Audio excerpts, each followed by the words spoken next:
Assalamualaikum warahmatullahi wabarakatuh. Jumpa lagi di channel Malika Hasan. Pada video kali ini, aku akan membahas tentang soal-soal P3K kompetensi teknis untuk formasi guru berkaitan dengan pedagogi. Oleh karena itu, bagi kalian yang belum subscribe, jangan lupa klik tombol subscribe dan nyalakan notifikasinya agar tidak ketinggalan video terbaru dari Malika Hasan. Oke teman-teman, kita masuk di soal pertama. Pada rancangan pembelajaran terdapat contoh kompetensi dasar, yaitu mengidentifikasi jenis, sifat, dan fungsi bahan alam dari tanaman untuk produk karya seni rupa dan kriya.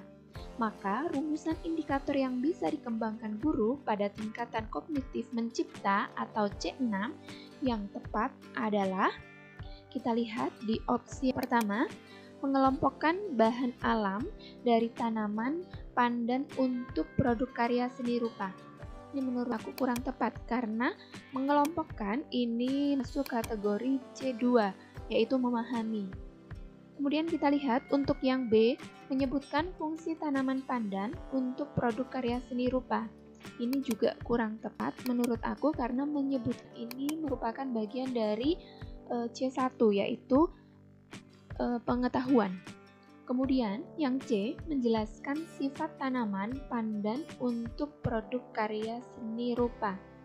Ini juga menurut aku kurang tepat ya, karena kata kuncinya ada ini, menjelaskan ini bagian dari C2, yaitu memahami. Kemudian yang D, membedakan sifat tanaman pandan dengan tanaman suji untuk produk karya seni rupa. Nah, ini membedakan ini juga bagian dari C2. Kita lihat, jadi ini kurang tepat ya untuk D ya. Kita lihat di poin yang E, membuat produk karya seni rupa dari tanaman pandan. Nah, ini tepat, membuat produk karya karena mencipta ini salah satu indikatornya adalah menghasilkan sebuah produk. Jadi jawaban yang paling tepat adalah yang E. Kita lanjut di soal nomor 2. Seorang guru ingin mengetahui kemampuan siswa dalam mengatur dan mengelola perbedaan pendapat ketika dilakukan diskusi kelompok. Guru tersebut membuat lembar kerja daftar cek atau checklist dalam bentuk skala yang harus diisikan oleh siswa untuk menilai teman kelompoknya. Jenis penilaian otentik holistik yang dapat dipilih oleh guru tersebut adalah A. Penilaian kinerja, B. Penilaian proyek, C. Penilaian portofolio, D. Pertanyaan terbuka, E. Penilaian diri. Nah, kalau kita lihat teman-teman di soal, ini guru ingin mengetahui kemampuan siswa ini dalam mengatur. Berarti ini siswa ini mendemonstrasikan, setidaknya menunjukkan kerja seorang siswa tersebut. Nah, kalau kita lihat yang digunakan, guru tersebut menggunakan lembar daftar cek atau checklist dalam bentuk skala. Ini merupakan bagian dari karakteristik penilaian kinerja, teman-teman. Jadi, penilaian kinerja ini seringkali disebut dengan penilaian unjuk kerja atau performance assessment. Bentuk penilaian ini tentunya digunakan untuk mengukur status kemampuan belajar peserta didik berdasarkan hasil kerja dari suatu tugas yang diberikan oleh guru. Jadi, yang digunakan untuk penilaian kinerja ini selain daftar cek atau checklist, ini juga guru bisa menggunakan catatan anekdot atau narasi dan juga skala penilaian atau rating scale. Jadi jawaban yang paling tepat adalah yang A. Kita lanjut di soal berikutnya. Jika guru memberikan penugasan kepada siswa yang bertujuan untuk mengukur kemampuan dalam menghasilkan karya tertentu dan dilakukan secara berkelompok, maka jenis penilaian otentik yang tepat adalah, teman-teman bisa melihat kata kunci di sini. Jadi penilaian yang dilakukan oleh guru ini tujuannya adalah untuk mengukur kemampuan siswa dalam menghasilkan karya dan dilakukan secara berkelompok. Ini sudah jelas sekali bahwasannya ini adalah karakteristik penilaian proyek, yaitu yang C. Jadi, teman-teman semuanya, penilaian proyek atau project assessment ini merupakan bentuk penilaian yang diwujudkan dalam bentuk pemberian tugas kepada peserta didik secara berkelompok. Jadi penilaian ini difokuskan terhadap tugas belajar siswa yang harus diselesaikan dalam periode atau waktu tertentu atau waktu yang telah ditentukan. Jadi jawaban yang paling tepat adalah yang C. Lanjut di soal berikutnya. Pada akhir pembelajaran, siswa diminta untuk mendemonstrasikan tugas belajar yang diberikan guru dengan tujuan agar siswa tersebut mengaplikasikan kemampuan keterampilan yang dimilikinya dan guru dapat menilai kompetensinya. Instrumen yang dapat dipilih oleh guru untuk merekam hasil belajar yaitu, di soal sebelumnya kita sudah membahas berkaitan dengan penilaian kinerja. Nah, dari soal ini kita bisa menyimpulkan bahwa ini merupakan bagian dari penilaian kinerja karena ada siswa ini diminta untuk mendemonstrasikan tugas belajar yang diberikan oleh guru. Nah, instrumen yang biasa digunakan untuk penilaian kinerja yaitu, tadi saya sudah menjelaskan, yang pertama bisa daftar cek, kemudian yang kedua bisa catatan anekdot atau narasi, ataupun bisa berupa skala penilaian atau rating scale.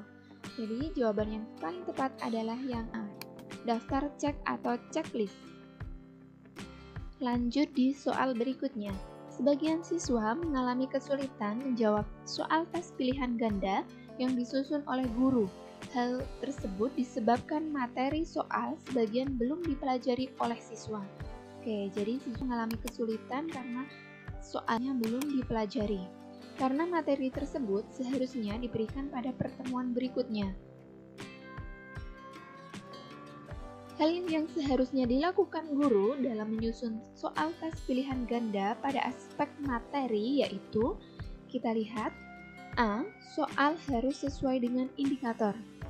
Ini menurut aku tepat ya, karena memang aspek materi ini harus disesuaikan dengan indikatornya. Kemudian yang B, pokok soal harus dirumuskan secara jelas. Ini kurang tepat ya. Kemudian pilihan jawaban harus homogen dan logis. Ini tidak menjawab masalahan dari soal tersebut karena di soal ini permasalahannya adalah materi yang belum dipelajari oleh siswa sehingga siswa mengalami kesulitan. Jadi ini kurang tepat. Yang D, panjang rumusan pilihan jawaban relatif sama. Ini juga tidak kaitannya dengan permasalahan yang dibahas di soal. Kemudian yang E, butir tes tidak bergantung pada jawaban sebelumnya. Ini juga kurang tepat. Jadi yang paling tepat adalah yang A, soal harus sesuai dengan indikator. Soal berikutnya. Teori ini memandang belajar sebagai hasil dari pembentukan hubungan antara rangsangan dari luar atau stimulus dan balasan dari siswa atau respons yang dapat diamati. Semakin sering hubungan atau bond antara rangsangan dan balasan terjadi, maka akan semakin kuatlah hubungan keduanya atau law of exercise. Teori ini, teori belajar yang dimaksud adalah, kita lihat untuk yang A, teori behaviorisme. Nah, ini menurut aku tepat karena teori behaviorisme ini merupakan teori di mana memandang bahwasanya tingkah laku atau perubahan tingkah laku ini sebagai akibat adanya interaksi antara stimulus dan juga respon. Jadi jawaban yang paling tepat adalah yang A. Kalau teori kognitif ini merupakan teori belajar yang mengatakan bahwasanya belajar ini merupakan suatu proses perubahan persepsi dan pemahaman yang dapat diukur dan diamati. Jadi ini yang tepat.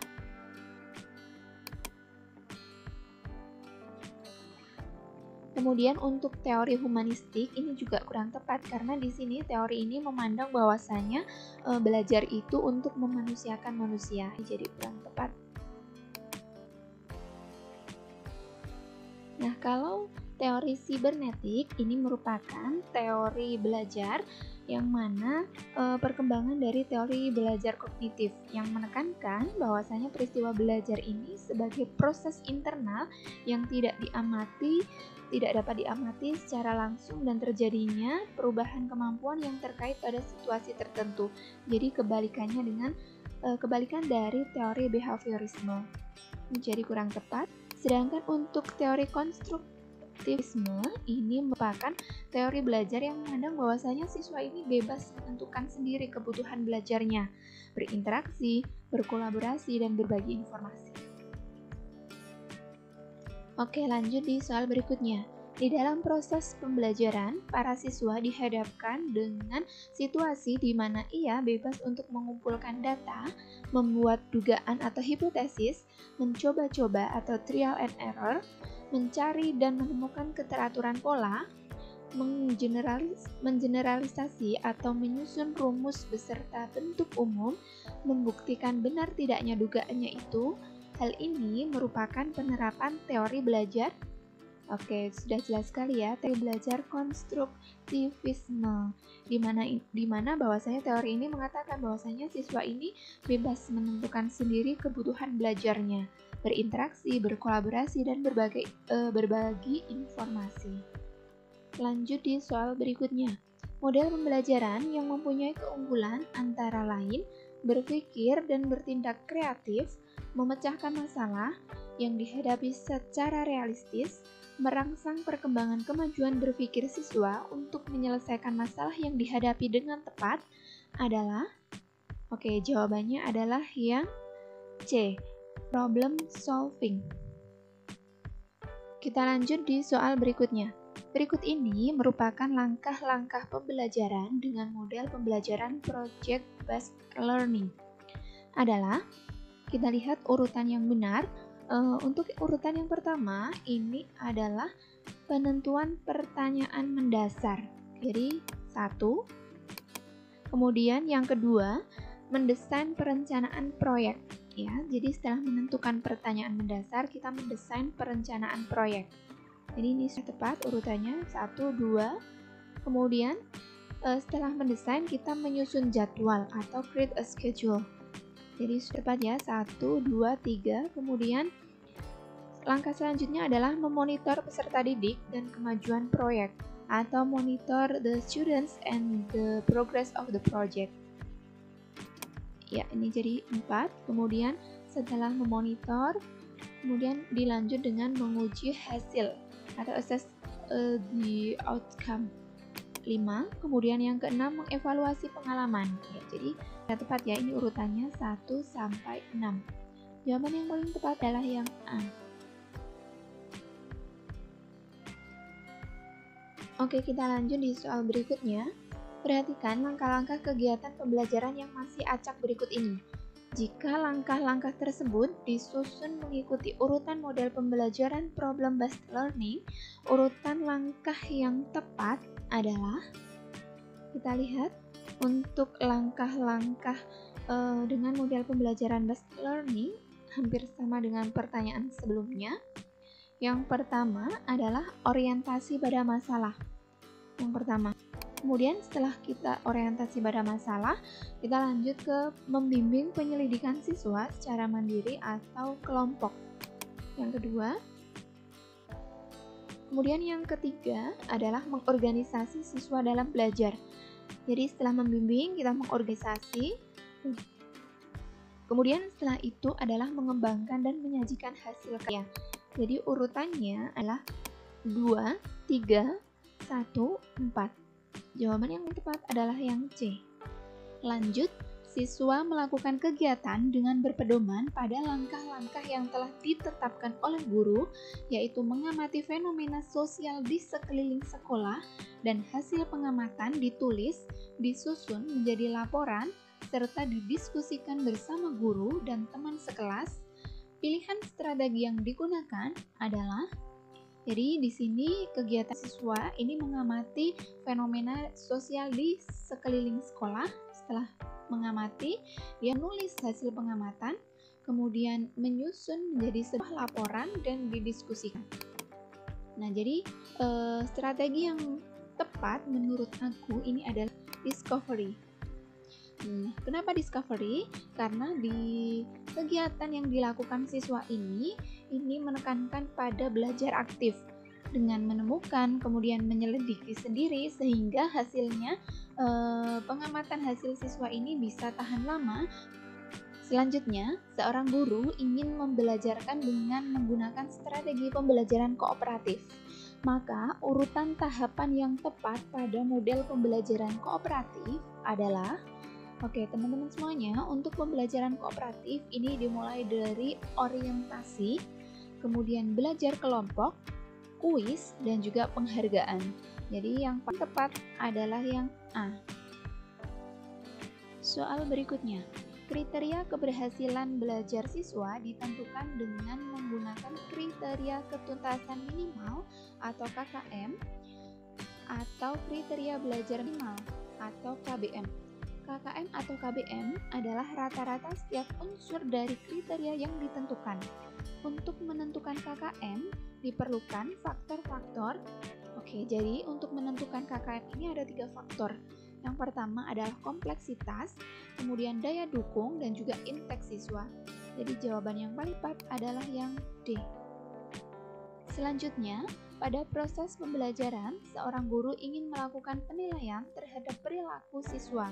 Maka instrumen yang digunakan dalam proses pembelajaran tersebut adalah, jadi akan menilai perilaku siswa. Kita lihat, A. Pedoman observasi, B.